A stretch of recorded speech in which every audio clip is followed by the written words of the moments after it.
Bonjour, voici une série de vidéos au cours desquelles nous allons nous intéresser à une situation très importante en mécanique, le mouvement d'un projectile dans le champ de pesanteur terrestre. Alors qu'est-ce que cela signifie? Bon, on va étudier un mouvement, le mouvement d'un projectile, c'est-à-dire un objet, un système, comme on dit en mécanique, et ce système va être propulsé à partir d'une certaine position, à une certaine vitesse, et il va se mouvoir dans le champ de pesanteur terrestre, c'est-à-dire, en première approximation, le champ de gravité que génère la Terre à son voisinage, près de sa surface. Pour illustrer notre étude, nous allons partir d'un exemple très classique, celui d'un golfeur qui vient frapper une balle de golf avec son club. On peut déjà faire une hypothèse sur la forme de la trajectoire. La trajectoire va peut-être ressembler à peu près à cela.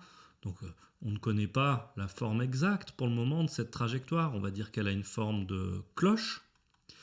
Le mouvement de la balle, c'est un mouvement en plan, en deux dimensions. Et donc il nous suffira seulement de deux axes pour le décrire. Un axe horizontal, OX, donc qui nous permettra de repérer la position horizontale de la balle, et un axe vertical, OY, qui va nous permettre de déterminer l'altitude de la balle. X et Y s'expriment en mètres. Alors quel va être l'objectif de notre étude? Eh bien l'objectif est d'établir ce qu'on appelle les équations horaires du mouvement. Les équations horaires.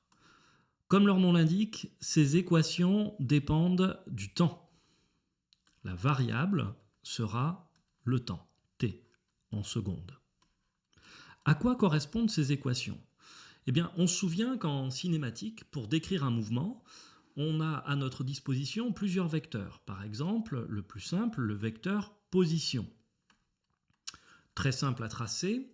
Le vecteur position, on imagine une première position de notre balle de golf le long de sa trajectoire, par exemple ici, position M1. Le vecteur position, c'est le vecteur qui relie directement l'origine du repère jusqu'à la position considérée. Donc voici le vecteur position OM1. On peut en tracer un autre pour une position ultérieure de notre balle, donc ici la position M2. Nouveau vecteur position OM2 qui est ici. Donc la première chose que l'on remarque, c'est que si la balle n'est pas immobile, si elle se déplace, le vecteur position va varier, va changer en termes de direction et en termes de normes également. Ce qui va changer aussi également, ce sont ses composantes, ses coordonnées. Regardons par exemple la composante horizontale de ces deux vecteurs. Donc ici et ici. On voit que notre balle est passée de l'abscisse x1 à l'abscisse x2. Donc dans mon exemple, on remarque qu'au cours du temps, x a augmenté. On peut faire le même travail pour l'altitude de la balle.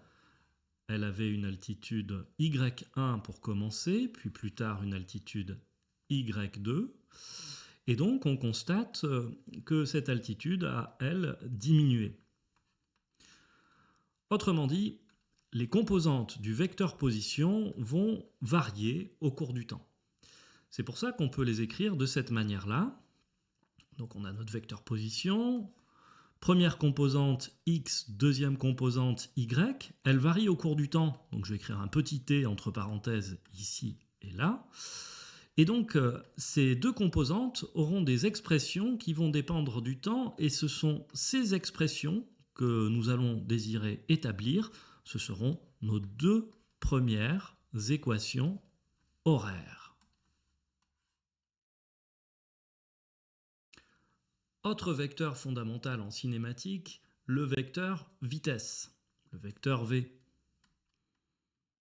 On peut essayer de le tracer sur notre figure, sur notre illustration, au point M1 et au point M2. Donc pour rappel, le vecteur vitesse, il est toujours tangent à la trajectoire, et son sens, c'est celui du mouvement. Donc j'essaie de faire quelque chose d'à peu près tangent ici. Donc voici le vecteur vitesse V1. Et je vais maintenant tracer le vecteur vitesse V2. Ce vecteur vitesse nous renseigne sur le déplacement de notre balle de golf, nous dit dans quelle direction elle se déplace, si elle se déplace vite ou lentement, puisque la longueur du vecteur est une image de la valeur de la vitesse instantanée. Notre vecteur vitesse, comme on le voit sur ce schéma, il varie au cours du temps, hein. Il change de direction, sa norme évolue également. Et on peut aussi s'intéresser aux composantes de ces deux vecteurs. Donc je les fais apparaître en noir, donc c'est assez facile à faire, hein. Il suffit de se rappeler que le vecteur vitesse constitue l'hypoténuse d'un triangle rectangle. Donc là, on voit un premier triangle rectangle. Et puis, je peux en faire un deuxième pour le deuxième vecteur, là, hop. V2 est l'hypoténuse de ce triangle rectangle, ici. Donc l'angle droit est là. Et ça permet très simplement de visualiser les composantes de nos vecteurs vitesse. Par exemple, ici, on aura la composante V2Y, hein, c'est la composante verticale, hein, qui est parallèle à l'axe des ordonnées. Et ici, la composante horizontale V2x. On peut faire la même chose pour l'autre vecteur, V1x et V1y ici. Donc comme on peut le constater, eh bien, ces composantes sont susceptibles d'évoluer au cours du temps. Donc de la même manière qu'on l'a fait pour le vecteur position, on peut donc associer à notre vecteur vitesse v deux composantes qui vont dépendre du temps. C'est pour ça que je rajoute à nouveau le t entre parenthèses. Et les expressions de ces deux composantes vont constituer deux nouvelles équations horaires, les équations horaires 3 et 4, que nous allons devoir établir au cours de notre étude. Troisième et dernier vecteur de la cinématique, le vecteur accélération, que je ne vais pas représenter sur la figure pour conserver un petit peu d'effet de surprise. Vous verrez qu'il est très particulier.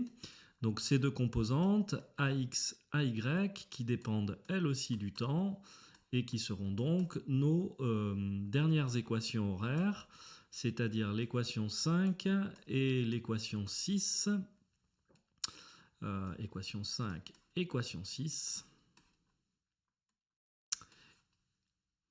Et voilà, notre objectif est fixé. Nous allons devoir établir ces 6 équations horaires, 6 expressions qui dépendent du temps.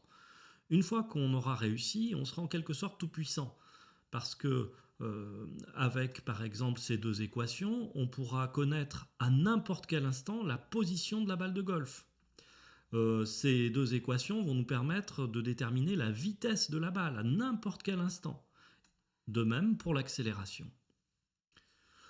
Pour accomplir notre défi d'un point de vue méthodologique, il va nous falloir respecter un certain nombre d'étapes.